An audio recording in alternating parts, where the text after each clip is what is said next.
point out that Justice Crooks, who is not on the bench, though I know counsel at least were here before, Justice Crooks is participating in the case. He is watching us on Wisconsin Eyes, so we can give him a high five over there. He did participate by phone this morning in conference before we began the first argument, and he will participate in the discussion and decision-making afterwards. So though he's not here, as he usually is, sitting in his chair between Justice Ziegler and Justice Abrahamson, he is participating, he is watching, he will hear your arguments, which I assume will be well made.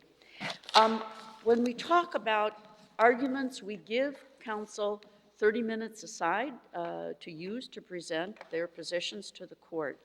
And counsel are very, very good about stopping when the red light goes on, but sometimes the court is not very good. And questions go on and on and on after the red light has gone on. We become concerned that our failure to observe the red light may be unfair to one side or the other. In the interest of fairness, we're going to try to be really good and to, when the red light goes on, to stop our questioning. However, if a justice has asked a question of you and the red light goes on, you certainly may answer the question. So you don't need to ask permission for that. But what we're going to try to do is not to start a new discussion with questions from the court after the red light has gone on. So thank you very much, and we look forward to hearing your arguments. I will call the case of New Richmond News versus City of Richmond, case number 14-1938. Counsel, are you set to go? We are. Oh, very good. Please proceed. Counsel, just so both of you know, I have to leave at noon today. That is within the hour allotted. I will watch the remainder of the argument on Wisconsin Eye. Also, when I hear comments about questions, it brings a smile to my face because in the literature, when there is a court, a Supreme Court of a state, or U.S. Supreme Court, or federal court, when the court is engaged and asks lots of questions in the literature, it's referred to as a hot court. And that always brings a smile that someone might think of the Wisconsin Supreme Court as a hot court, and I am among the justices. So with that kind of background. Or hot justices. No, there's a difference. There's a difference. In all seriousness now, Counselor, you really may proceed. Thank you. Thank you very much. Good morning. May it please the court. My name is Remzi Batar, and I'm pleased to represent the City of New Richmond as the appellant in this matter. And if you wish to have a hot court today, that's perfectly fine with me. We'll see if I'm hot. This case is about reasonable expectations of informational privacy when you submit your personal information or your highly restricted personal information to Governmental Department of Motor Vehicles. The issue in this case is whether the City of New Richmond appropriately or properly handled a records request when it took as serious its gatekeeping role to review that records request for motor vehicle records against the Federal Driver's Privacy Protection Act in order to determine whether it could release that personal information.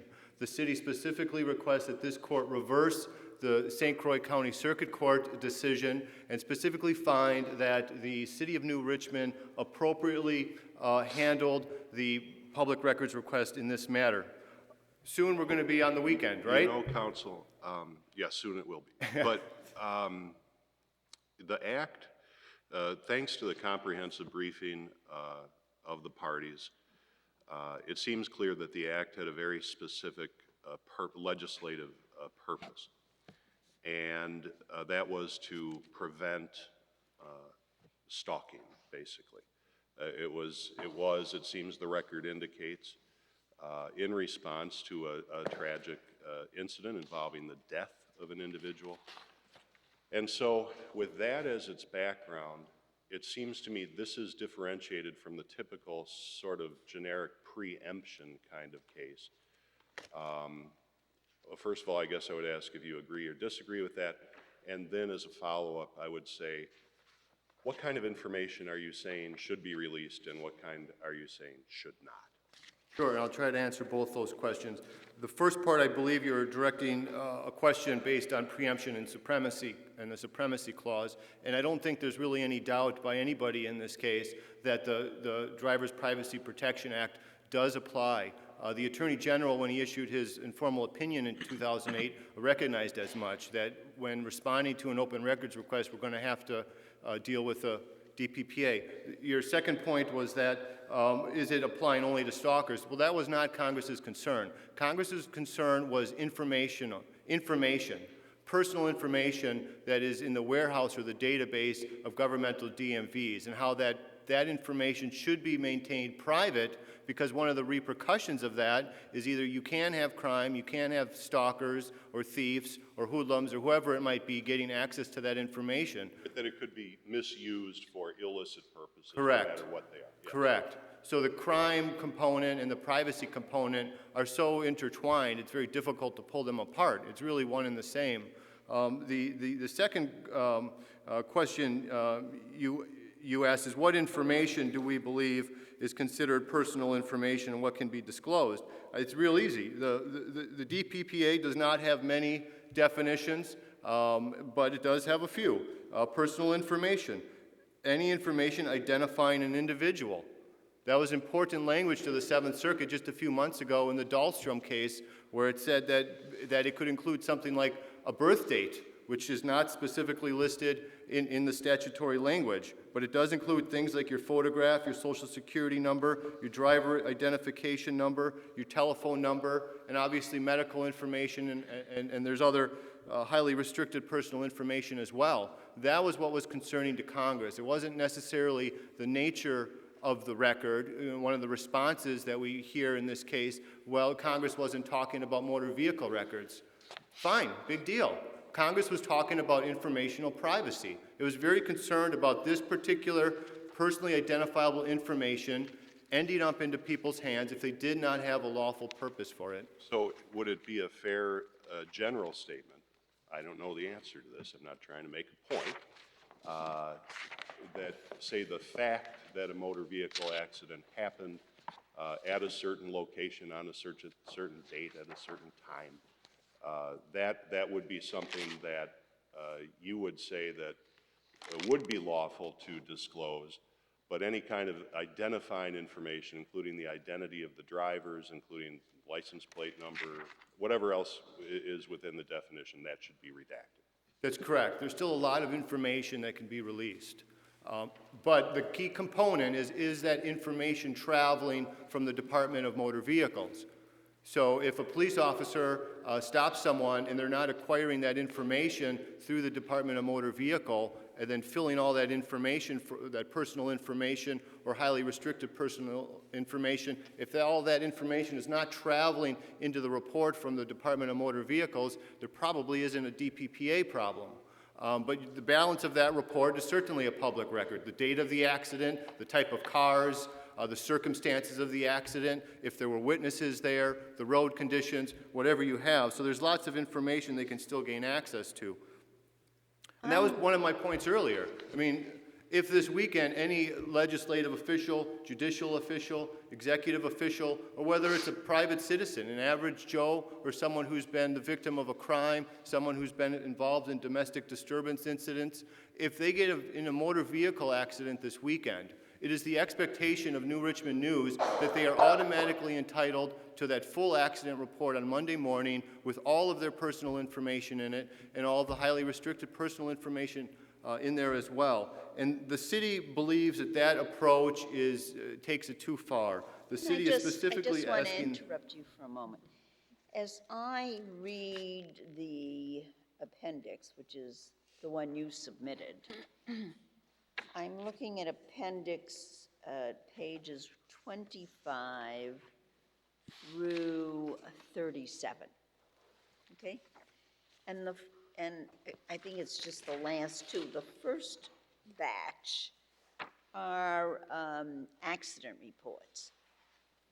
And some information is blacked out. The driver's license number, the operator's last name, the date of birth, the address, the telephone number is blacked out. Everything else has been given. Is that right? I'm trying to make it concrete as to what information was withheld and what was given to the newspaper. All right. Then when we get to page, let's see, that continues through 35. Then when we get to 36, it is a incident report, and it doesn't deal with a motor vehicle. It deals with the New Richmond Police Department, but the police department got a complaint about a gas fraud. And there, redacted was the complainant and the complainant's address and phone number. And redacted was the suspect, and then something else was redacted, although the victim, which is the corporation here, is put in. And then the last one on page 37 was from the police department, and it deals with, again, gasoline, and I don't know if it deals with that, the preceding one or not. I didn't read it that carefully, but that's what we're talking about. These are examples, right? These are the examples, correct. Four reports at issue. 2 standard motor vehicle accident report. The third is an incident report. There was a 4th report, which I also believe was an incident report, and that was provided without any redaction because the personal information in there did not flow from or travel from the Department of Motor Vehicles. When you look at the redactions in these 3 reports that are in the appendix,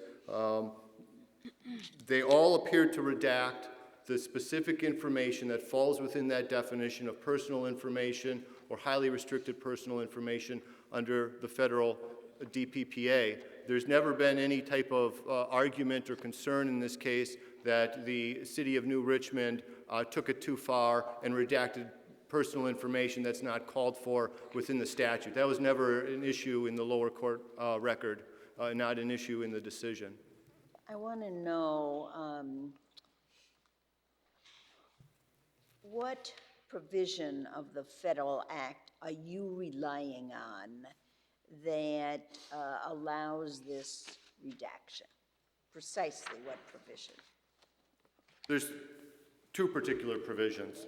You have subsection A that creates a broad prohibition against anyone who knowingly discloses or otherwise makes available. That's very broad language, or otherwise makes available.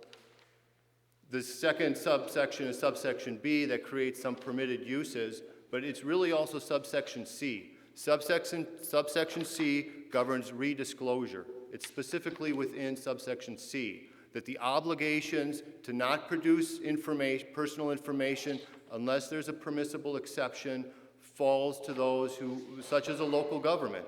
It's the redisclosure section, and I think that's very critical. And that was a subsection that was specifically involved in the Senate decision.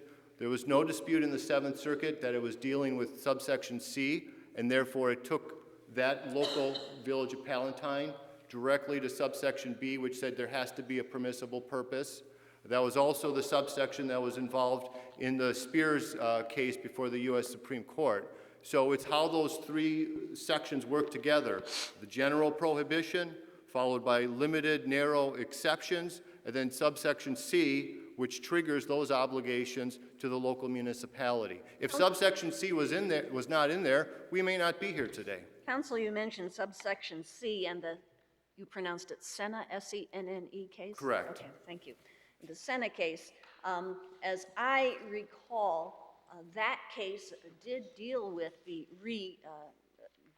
redisclosure, and after indicating that it dealt with redisclosure, the facts of that case implicated redisclosure, the 7th Circuit remanded back to the district court for further proceedings, and the district court found no violation, as I understand the briefs here.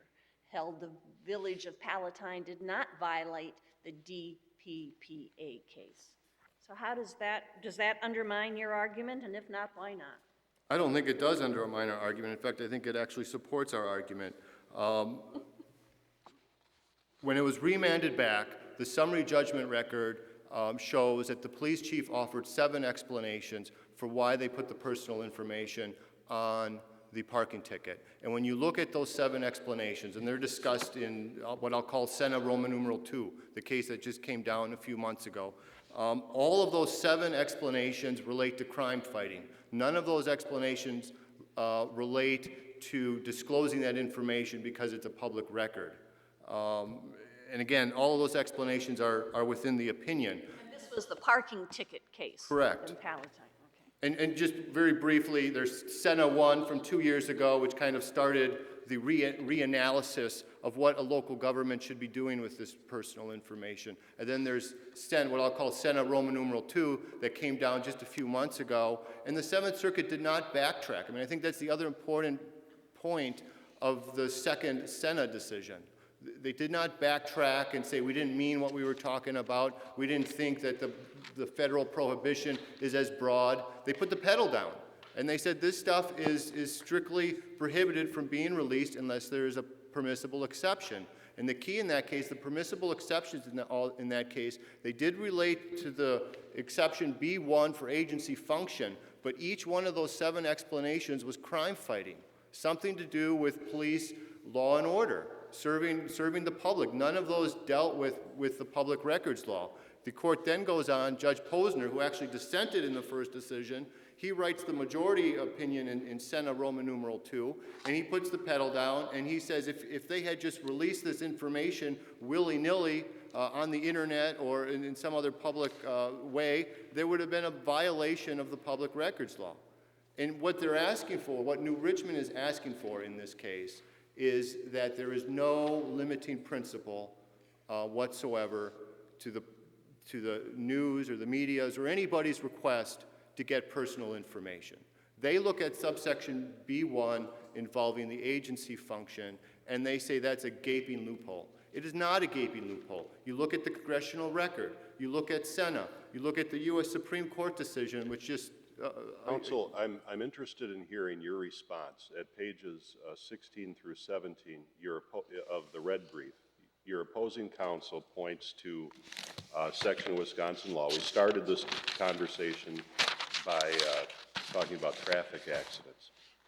And your opposing counsel points to section 346.70 of the WIS stats. I see you looking for it, but I'm sure you're familiar with it, and I'm going to read the pertinent part. If you want to keep digging, you can, but I think you're going to be able to address it without having it in front of you. And that's the law that requires law enforcement departments to forward to the Department of Transportation within 10 days of the vehicular accident, the accident report that would have been produced by law enforcement as a result of that. And then consequently, the law says that any person may, with proper care, during office hours and subject to such orders, I'm sure you're familiar with this, the person may get a copy of the accident report. I'm unfamiliar with the procedures of how a person would present themselves at the department and how this would actually work out. Do you know, does a person have to personally appear? Can they make a telephone call? Can they email a request? And then if they do make the request properly, to use the phrase that's in there, do they get the whole unredacted report? And if so, what is your response to the argument that none of the information or law enforcement should just disclose in response to an open records request all of the information in the traffic accident report, including the report itself, because a person can just get it anyway? I'll start with the last point, get it anyway. Look at the decision from the Federal Court of Northern District of Illinois, the Whitaker decision, which we cite in our briefing. Such an argument was made. Well, in this modern age, with Facebook and everything else, you can get personal information. Certainly Congress didn't anticipate that. Nobody anticipated Facebook in 1994. But that doesn't mean that we ignore a federal law. It's up to Congress. If Congress doesn't think that in this current day and age, this information is still out there anyways, then it's up for Congress to create more exceptions or redact the law or what have you. But I think as we all know and have experienced, either ourselves, friends we know, or we just hear in the media, there's lots of concerns with identity theft, privacy, and the like. So I don't think the federal DPPA is going anywhere. In terms of what are the procedures at the DOT, that's interesting. You could probably go in person, of course. You could probably call. You might even be able to email. But if you go to the DOT, if you just Google DOT, Wisconsin DOT, and DPPA, the first thing that's going to come up is a web page that talks about how serious the Department of Transportation takes personal information. And if you want a report from the DOT, you have to fill out a form. And what does that form require you to do? It lists all of the exemptions under the DPPA, all 14 of them. And then it says at the bottom, I swear to tell the truth, that I have a lawful need for this information, that I'm going to use the information for this particular purpose, and they sign off on it. Counsel? Oh, I'm sorry, are you done answering? Yes. Okay. Well, I'll try and go back to 346.70, but Go ahead, finish. there was a question about 346.70. You know, that was passed as part of the rules of the road back in the 60s or 70s. And that was passed, obviously, well before the Driver's Privacy Protection Act. If you look at a case called Sure. Young. The only reason I was asking about that was to get to the Okay. request. So please, I don't want to take up more time. So, But I think it's important when you look at that language, because they make it a big argument, is that these are records that have to be produced under 346.7. Well, no. The statutory language says it may. So first of all, we know it's discretionary. What subsection is that you're reading? 346.70 sub 4 sub F, that these reports may. So first we have a discretionary word, it's not mandatory. And then it says with proper care. That's got to mean something. In the position of the city of New Richmond, it's our belief that that means that a custodian has to consider, is there personal information that might need to be redacted? And then it says subject to such orders or regulations. Again, I think a custodian can say part of our regulations or orders is that we're going to exercise our duty to consider whether there's a federal basis not to provide this information. And after all, the open record, the city has no problem with the idea of open government and sunshine coming into the government halls. That's where I want to come in. I want to ask you, is Wisconsin unique in having an open records law? Are we kind of one of 50 out there? Not at all. Every state has some form of it, or they follow or incorporate the Freedom of Information Act. Well, if the open records law were to trump the DPPA, what would be left of the federal law? You know, if that's an exception. Correct. There would be nothing left. So should we try to read these laws consistent with each other, or has every state essentially created an exception to the DPPA? No, you know, there's, within the record here, we certainly do not have a lot of factual information or even legal sites as to what every 50 state is doing, but they can be read together. Is there a difference between disclosing a document and disclosing information that might be within that document? I think of, for example, we don't have the DPPA, but this court, even very recently, has gone to great lengths to try to protect victims' names and things that in years previous were in opinions and decisions many, over and over and over. Now we're trying to take a cognizant effort to make sure we don't disclose information that could be personal in that regard. And people come to us, and there's always a balancing on the circuit court's website, what should and shouldn't. Now that's different, because that's a public document that's in the public domain. But I'm trying to figure out what the balance is, if there is one. And do you think the difference between information and documents has any place in this analysis? As to the latter point, it's about information. It's not necessarily the document that it's in.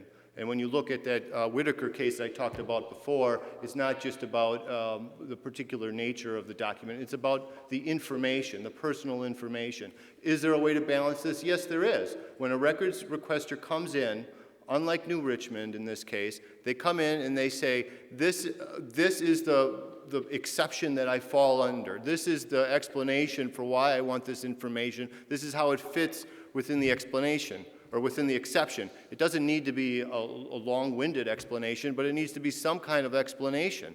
And once that explanation is offered, once that exception is triggered, and again, they have a there's criminal sanctions if they're lying about it or misusing the information they get. But once that exception is determined, then the information can be released unless there's some really unique circumstances in the matter. But this court has been concerned with privacy in the past.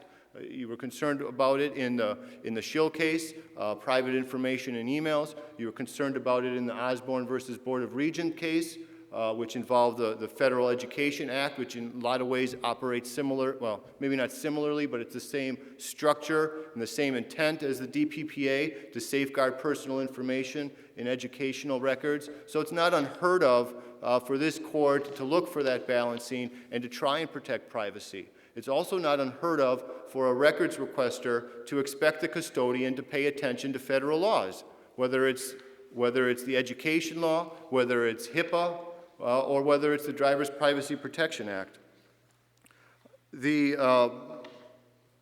Counsel, for about 3 years, I served as an assistant city attorney prosecuting municipal cases and stuff. One of the things, and that sends a shiver down my spine in this, is looking at these records that you're redacting and thinking of the, thank goodness, very few occasions where I was approached to keep names out of the public purview, either by local officials or people of perceived importance in the community. And this seems to be at least an equal opportunity. Everyone's name is kept out. But it raises a specter to me. Tell me why I shouldn't be concerned that information that might be important to the public is now going to be no longer available. Because there's 14 exceptions. There's 14 ways to get this information. You just have to offer that explanation as to which exception you fall under. So using your example of being a municipal prosecutor, that's all going to fall under subsection 4, for use in connection with any civil, criminal, administrative type proceeding. Oh, no, it's not. They weren't concerned about me doing my job. They were concerned about, hey, let's keep this quiet. The public doesn't need to know what's going on. That's the concern, not to help me facilitate my job. The requester can look at other exceptions as well. There's the B2 exception dealing with motor vehicle safety. If the purpose of getting that information is to do some analysis of motor vehicle or driver safety type issues, then that's the basis for the disclosure. There's also B14 dealing with any other use specifically authorized under the state of Wisconsin if such use is related to the operating of a motor vehicle or public safety. So there's ways to get this information and still disclose it, but it cannot be an unfettered carte blanche access to all personal information and highly restricted personal information without offering any explanation whatsoever. I see that my time is up. If you were writing the decision, what rule would you propose that this court adopt in interpreting the federal act and interpreting the open records law? I gather those are the two that are involved here. So what's the rule of law that should come out of this case? You obviously don't like the circuit court's decision, which is in the appendix, but what rule do you want? We're asking this court to allow custodians and allow the open records law to reflect a restrained approach to the balancing of the obligations under the Driver's Privacy Protection Act. In this case, you have to remember they did not want to offer any reason, any permissible use as to what they wanted the information for.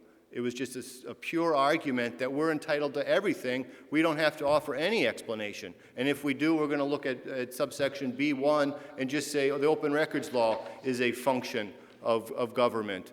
And so we're looking for that more restrained approach that was followed by the federal courts, looking at the structure, looking at the history. We think that's what needs to occur in these cases. You read Senna then as making that balanced approach?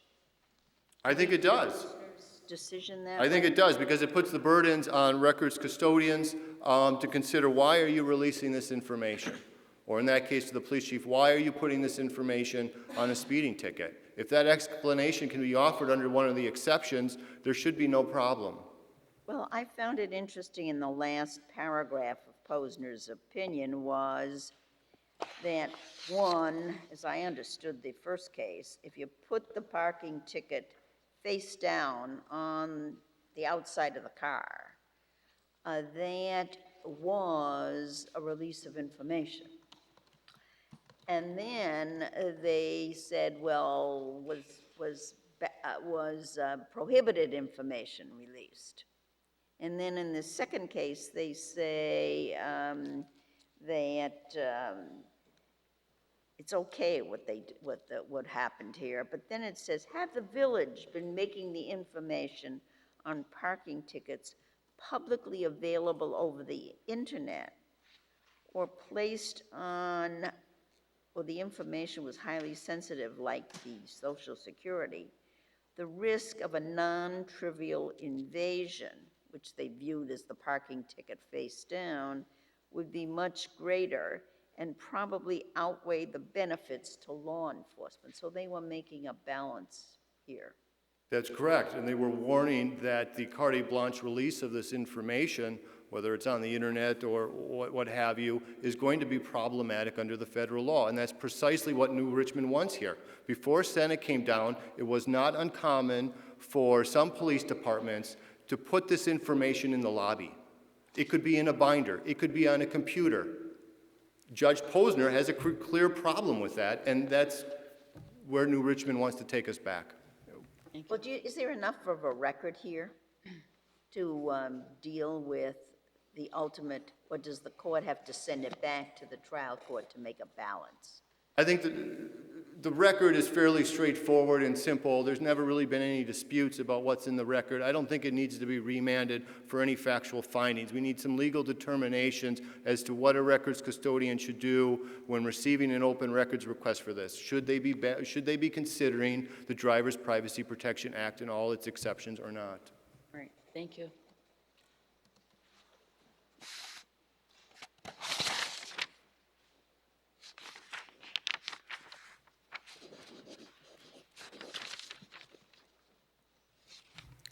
Good morning, members of the court. May it please the court. I am Robert Dreps, and with my colleague, Dustin Brown, we represent the New Richmond News and its publisher, Stephen Zube, who's present here this morning. We believe the principles of federalism, the Constitution's allocation of powers between the state and federal governments, provides the key to resolving the dispute in this case. The states have traditionally had power over whether or not police records are made public. Nobody disputes that the records at issue here would be public, including the names and addresses included on them, but for the Driver Privacy Protection Act. The city and its supporters contend that Congress intended the DPPA to preempt that state authority and that they are bound by the Constitution's Supremacy Clause to honor that intent. Nobody here is arguing that local authorities or the state government should ignore federal law. The plain fact is the DPPA does not cover either or any of the records at issue here. So you're agreeing the DPPA preempts, but you're saying there's something in the statute that allows the state to do what it wants to do in this case, or what it doesn't want to do in this case. Well, the state is bound by the state law that requires disclosure of these because the federal law does not preempt that. Doesn't it authorize the state law to be governed? DPPA was expressly and directly addressed to a narrow problem: public access to motor vehicle records held by state departments of motor vehicles by presenting nothing more than a license plate number. Who owns this car? Used to be a valid question somebody could present to most DMVs in the country. Pay a quarter, $1, and get back personal information about the owner of a car that you didn't have before that. The Congress was also concerned, and that was the stalking aspect of the statute they were trying to foreclose. Congress was also concerned that states were selling bulk lists of motor vehicle records to direct marketers and others with an interest in contacting these people. The record shows the U.S. Supreme Court decision in Reno versus Condon noted that Wisconsin at that time earned $8 million a year selling these lists. That's the kind of privacy that Congress was concerned about. Now, there is a category of highly restricted information at issue in the DPPA because motor vehicle departments require detailed information like social security numbers and even medical information. But there is no highly restricted information at issue in this case.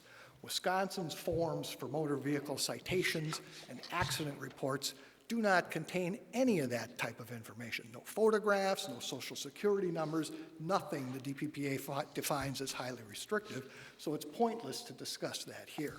What about addresses? This case is about names and addresses. Okay. That's not highly private information. There are many sources from which names and addresses can be derived from government records. The U.S. Supreme Court has been very clear that the federal government's awesome power to preempt state authority using the Commerce Clause must be tempered by at least requiring that Congress be clear and manifest about its intention to preempt the historic powers of the states. This court has recognized that analysis of preemption claims like the city's here begins with a strong presumption that Congress does not intend to supplant state law. The city has not overcome that presumption. It's not even close. The newspaper does not dispute that the Congress was clear and manifest about its intent to supplant state laws allowing public access to motor vehicle records held by state DMVs. The DPPA's prohibition expressly extends to every state department of motor vehicles, and motor vehicle record is one of only 5 statutory definitions. The city and its supporters necessarily contend the DPPA is equally clear and manifest about Congress' intent to supplant states' traditional power over access to routine police reports. So how can it be that the city did not discover that clear and manifest intent for nearly 20 years? And how can it be that Wisconsin appears to be the only state where that interpretation, this new interpretation, is being applied? This is a question of federal law.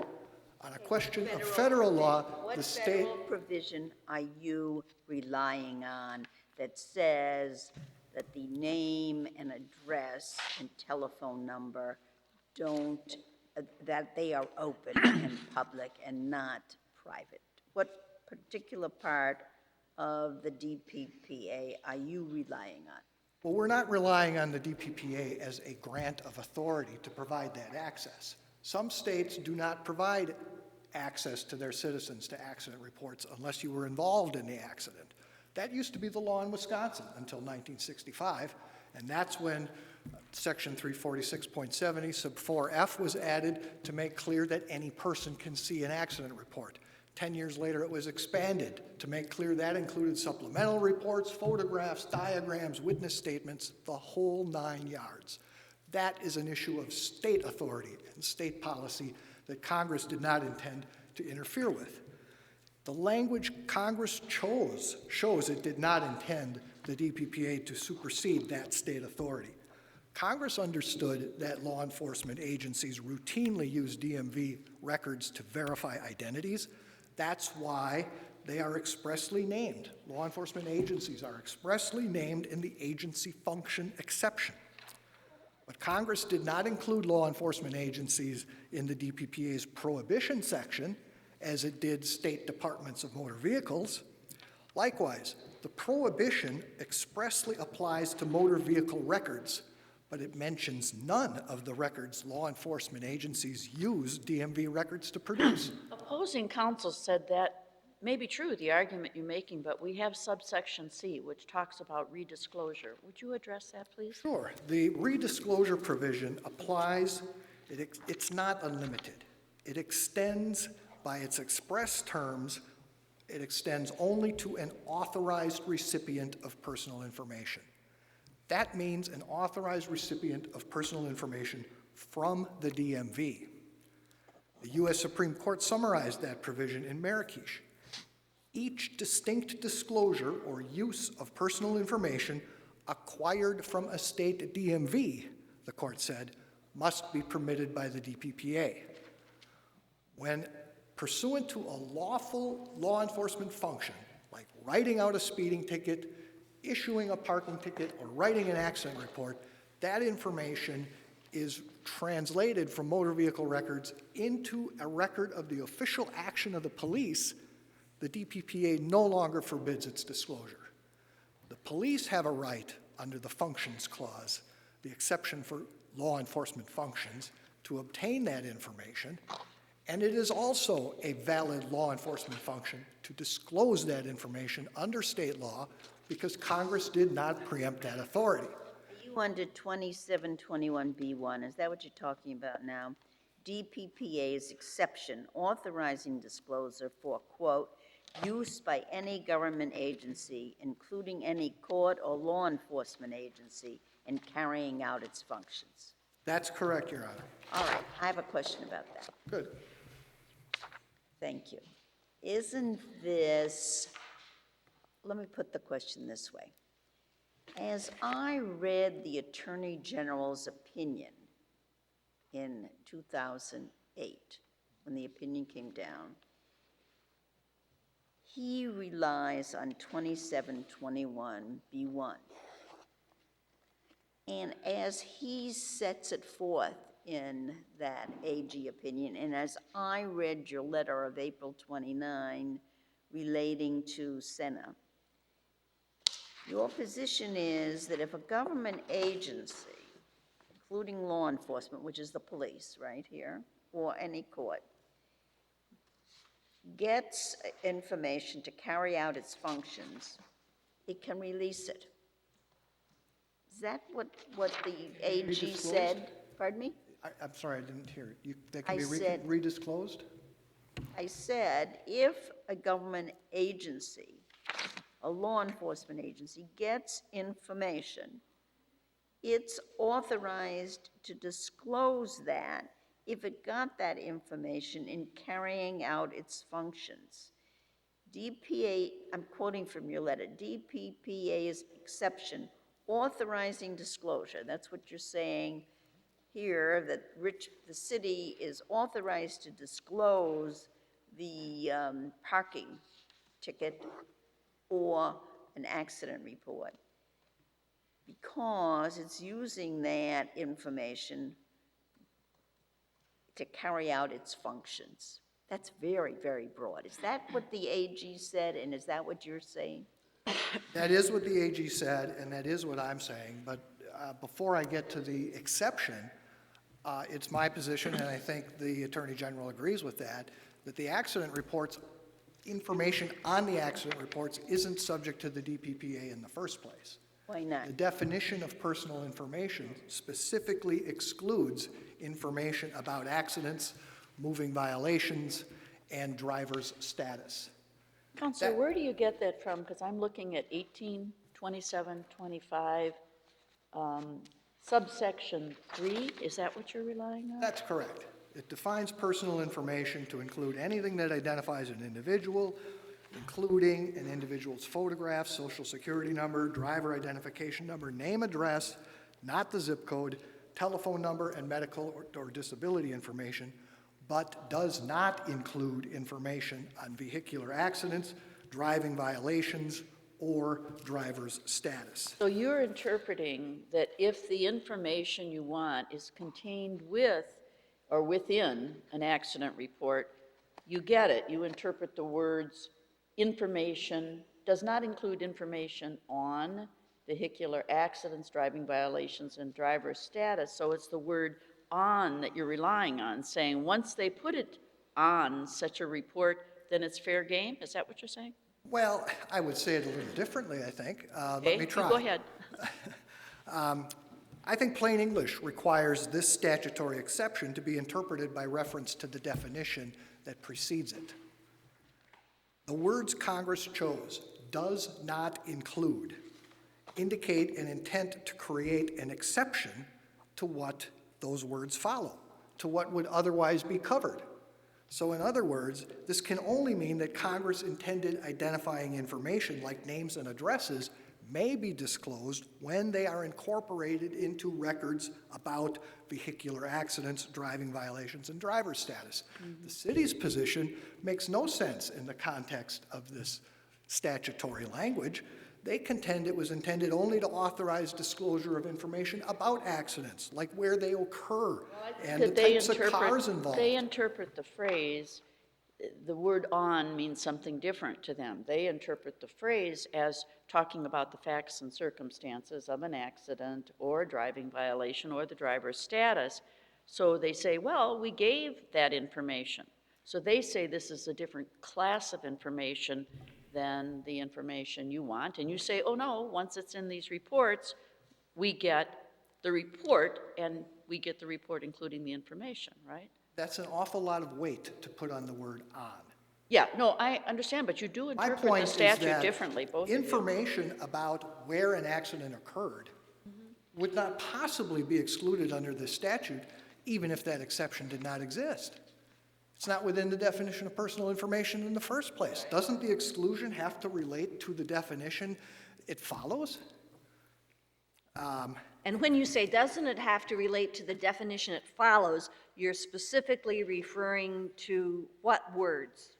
Well, the definition includes all of these categories of personal information, but does not include any of those categories of information when they appear on vehicular accidents, records of vehicular accidents, driving violations, or driver's status. We have to give effect to these words.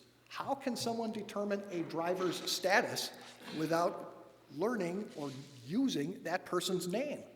If I go in and ask the DMV for records about Justice Bradley's driver's status, I don't think this statute prohibits them from giving it to me. Well, let's look at the statute. And I said what words, and then you gave, you were not specific in your response. Personal information, and I'm looking now at sub 3, exactly what was being discussed. Personal information means information that identifies an individual, right? And including an individual's photograph, social security number, driver ID number, name, address, but not the 5-digit zip code, telephone number, and medical or disability information, but does not include information on vehicular accidents, driving violations, and driver status. Are you, when you were talking about this definition that precedes the phrase you were focusing, but does not include information on vehicular accidents, everything else in sub 3 you're talking about, or what are you talking about? It does not include that information if it appears in an accident report or in a moving citation, a driving violation, or in a record of You're driver's adding the word "that information." That doesn't appear. And what you're reading this is, but does not include personal information on vehicular accidents, driving violations. Isn't that how you're reading the statute? That's correct, Your Honor. You're And adding the words personal, you're adding that information, right? And if it didn't relate back to that information, why would it be appended to the definition of personal information? There's no need for an exception to allow disclosure of information about where an accident occurred. It's not otherwise covered. It's not mentioned anywhere. That addresses the accident report. We also believe the incident report is not covered because there's nothing in the DPPA that suggests it's intended to address information that's merely verified with the DMV. That information wasn't obtained from the DMV. It was verified with the DMV by somebody who already had it. The incident report at issue here states by its express terms how they obtained the personal information included there before it was verified. They interviewed the station manager. They used overhead video to identify the car that drove off without paying for gas. And that's how they developed this information. So verification, as some of the Attorney General opinions that were cited in the various amicus briefs conclude, verification has never been intended to be covered by this.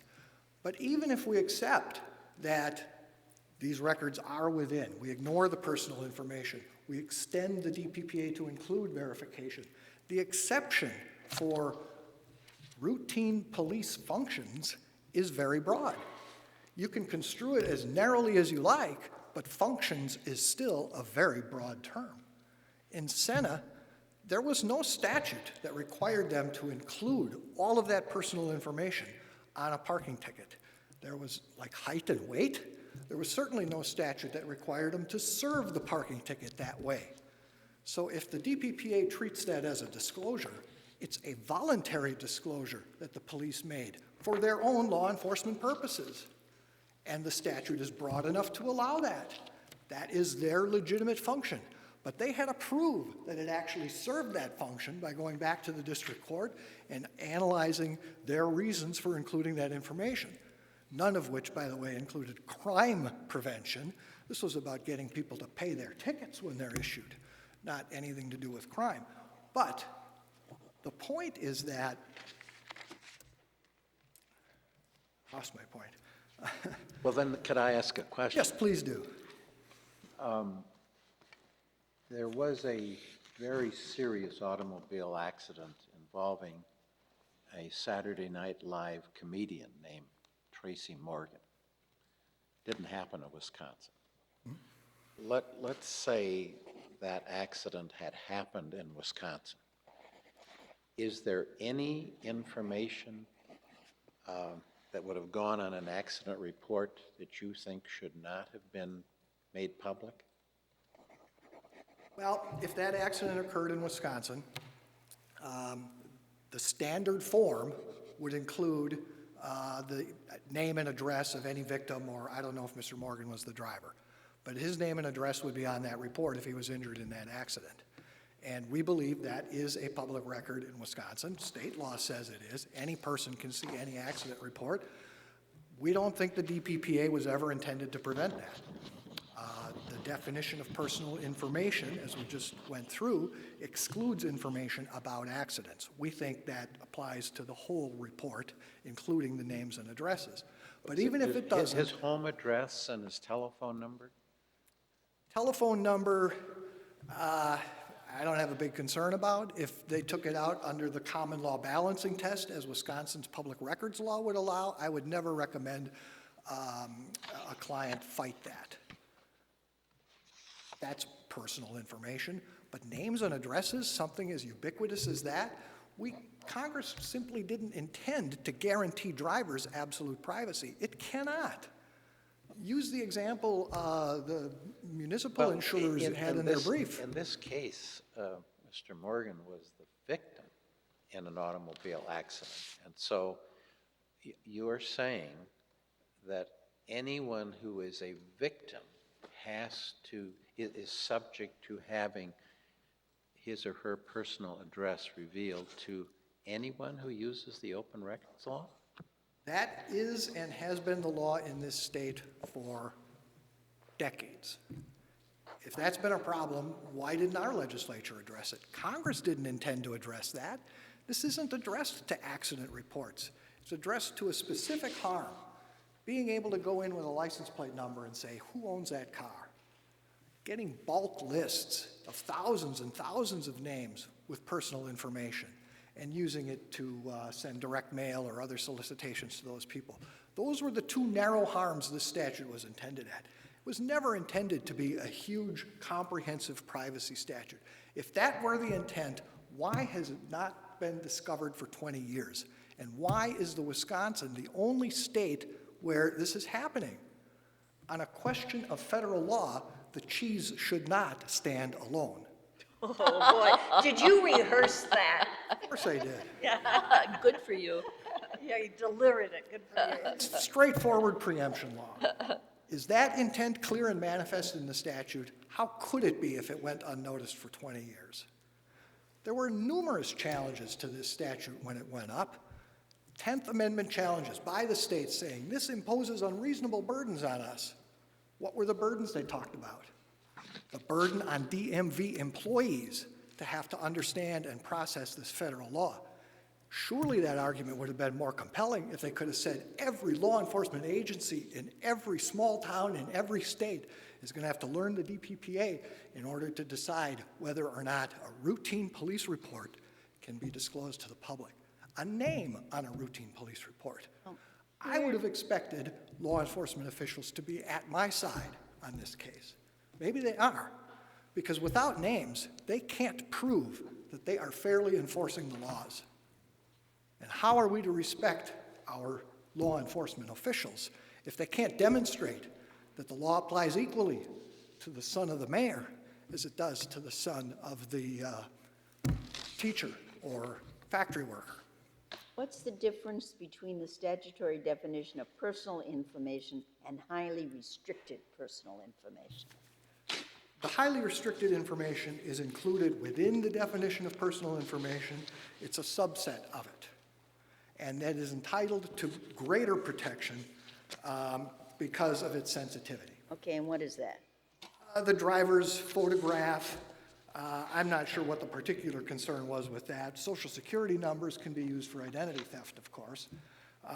And medical or disability information has always been protected from just general public disclosure. I'm reading from the AG's amicus brief.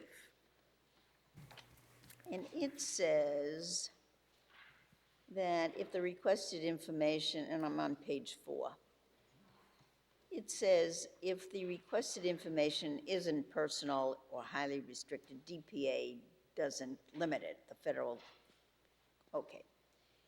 If the information meets the statutory definition of personal information, and that would be address, right? Yes? Okay. And was obtained from a state DMV. And that's this, right? Well, no, I don't think this is. Okay. New Richmond Police obtained it from the DMV. Right. We obtained it, or tried to obtain it, from the New Richmond Police. Okay. So, but it was indirectly obtained from the state DMV then, Yes. right? Okay. The police put the information from the DMV onto the report. All right.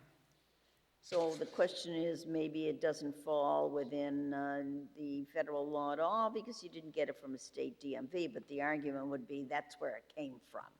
All right. The information may be used for permissible use under AT, that's highly restricted information, and 2721B for personal information. And then it goes on to say that under B1, and this is one you relied on, for both personal information and highly restricted information is the permissible use by any government agency, that's the New Richmond Police, That's right. including any court or law enforcement agency, in carrying out its functions.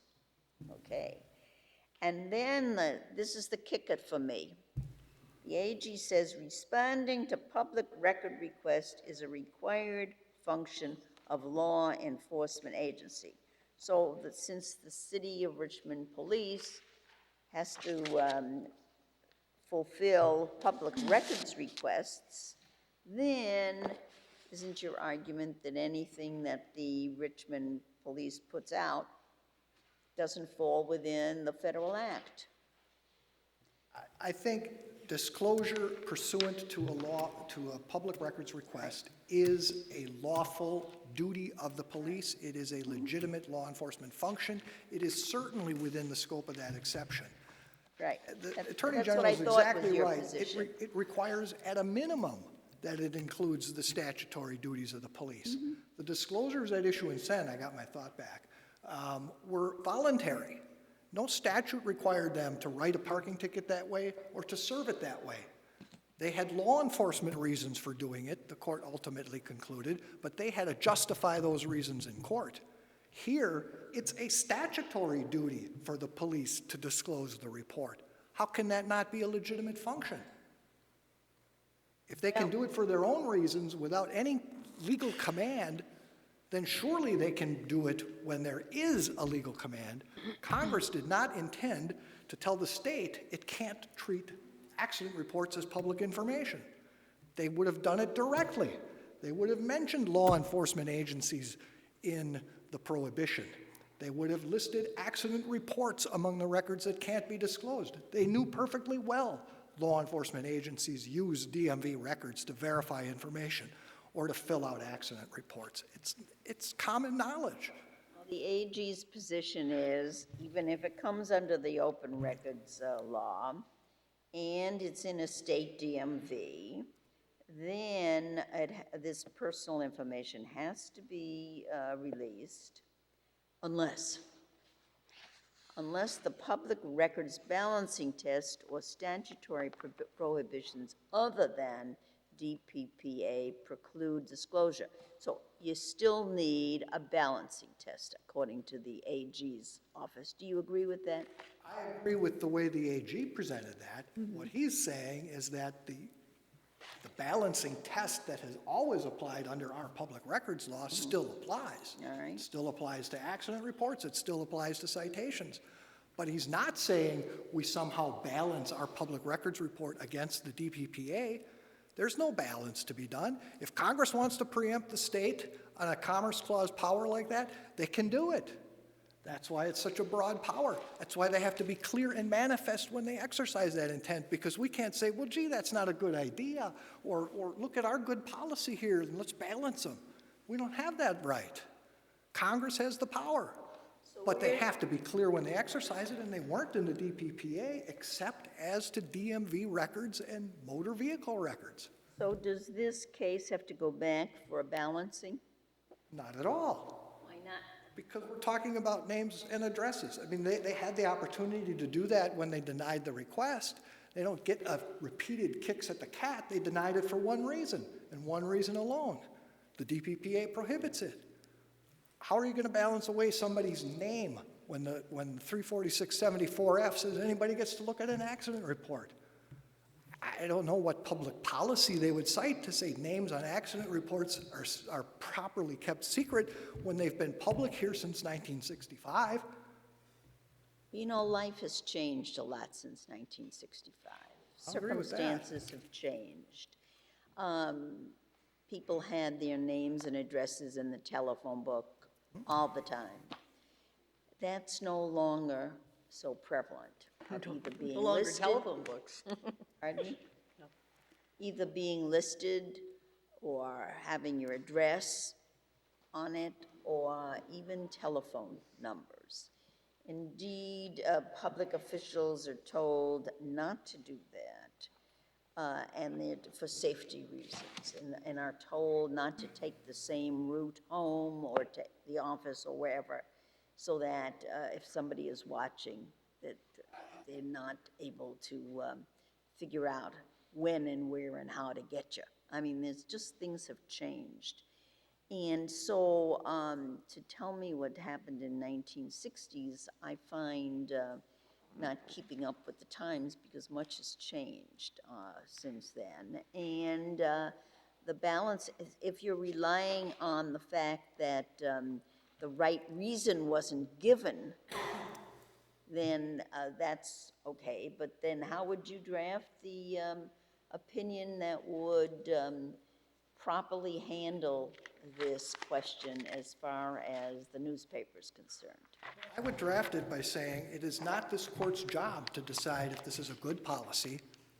Simply because it was passed in 1965 doesn't make it stale or old, but if it does, that's for the legislature to address. And then I would hold that Congress didn't intend to address that. There's nothing in the DPPA that suggests the prohibition was intended to extend to routine accident reports and citations. Why would they accept that information from the definition of personal information? Why would they not list law enforcement agencies in the prohibition if that was their intent? Congress was not oblivious to how police use motor vehicle records in the course of their duties, and they broadly said law enforcement agencies can continue to perform their routine functions, and their routine function in this state, by law, includes disclosing accident reports, moving citations, and records about driver status that include the driver's name. I thought the routine function that you were relying on was the public records law, not what they put on these forms. And that because it is the function of the DMV or the city police to release public records, that's the function. Well, that's right, but state law requires this information on these forms. They must fill out the standard motor vehicle accident form. The citation form, which is not in the record because it wasn't among those the newspaper requested, also is a standard form. It doesn't vary from each jurisdiction in the state. Those forms require names and addresses. Yeah, but If if the legislature wants to forbid their disclosure, it has that power. If the Congress wants to forbid that disclosure, it has that power. Neither of them has, and it's not up to this court to decide they should. Thank you, Counsel.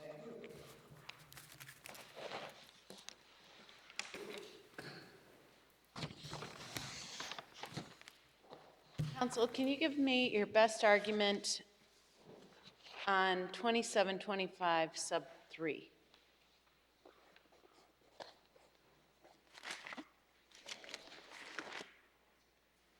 That's a definition of personal information, which the newspaper believes the last language does not include information on a vehicle accident, driving violation, or driving status, allows them to get access to personal information. What's the point? If their interpretation is correct, they've swallowed the entire DPPA. The federal law is concerned with information on identities, and it specifically says personal information such as your name and address. And in this case, it did also involve driver's license numbers that were redacted, date of birth, telephone number.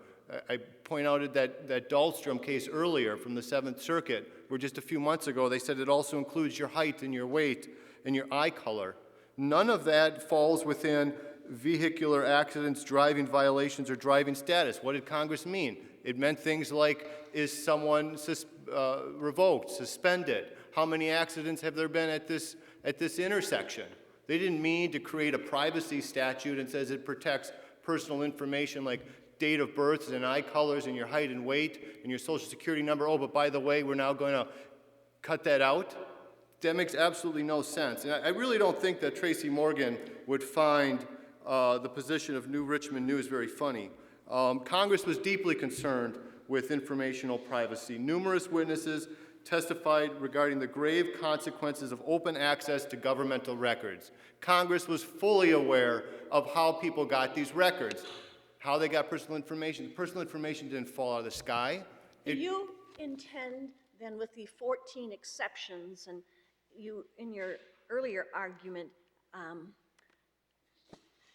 advanced a more restrained or nuanced approach? I'm not sure if nuanced was your word, but I think restrained was your word. Correct. And I took from that the reports, the people who are being requested to release the reports are going to have to look and see if any exception is being claimed and if it's validly being claimed. Is that what you are advancing for a restrained approach? That's correct. Besides being an assistant city attorney, I also at one time was an assistant clerk of courts in a small county, Richmond County. Do you have any idea how many, I can't remember, but it's like hundreds we have to deal with on Tuesday mornings, getting these parking violations and these police reports and stuff processed to DMV. What is the load? What are the consequences on people who are in police departments, you know, and their staff, or other folks and there's like the clerk of courts, of having to give this information over? What's the consequences? What's the ramifications of your? Well, they're sure they're going to be burdened, and I think that's really a discussion for another day with our assembly men and women as to whether this needs to be addressed through the open records law. But that's not really the issue in this case. It's really an issue for another day. It may be for another day, but I like to have in mind consequences. What are the ramifications of the? A requester is going to have to come in and say, this is the permitted use, this is my explanation, I fall within this permissible use. The custodian's going to have to take a look at that. If they fall within that use, bingo, they get the record unredacted. If they come in and they say, I refuse to identify myself, I want personal information in a motor vehicle record, that custodian is probably going to have to redact, as the City of New Richmond Police Chief did in this case. Is that a burden? Sure. But our custodians face burdens every single day. They face burdens. These are large numbers. We're dealing with, I mean, It's part Carl of the, Sagan kind of numbers. It's part of the duties of the record. You know, they say it's a function to produce public records. Sure, but there's many functions. One of the other functions is to maintain the records. Another function is to pass them down to your successor, to preserve them. And another function, which we all talk about in here in all the cases, in all the media, is the burdens of redacting. But that's one of your functions as a custodian. So they cannot come in here and say, as the Attorney General said, well, let's look at B1 and say that's a gaping loophole in the law. It's a function to produce records. That's only a half-truth. It's also a function to obey federal and state laws and to redact and remove personal information where appropriate. I see that my time is up, but if there's any final question, I'd be happy to answer it. Okay, thank you. Well, thank you very much for a very spirited argument of the intersection of state law, federal law, and something which for years we haven't had a chance to look at. So we very much appreciate you bringing it to our attention. Your briefs were both excellent, and your arguments were very, very interesting and very spirited, even with the cheese standing alone. So a little bit of humor is always good. It makes us pay attention carefully to what you're saying to us, that's for sure. Thank you so much. We will now take a break until our afternoon case begins at 1:30. Thank you. We are adjourned.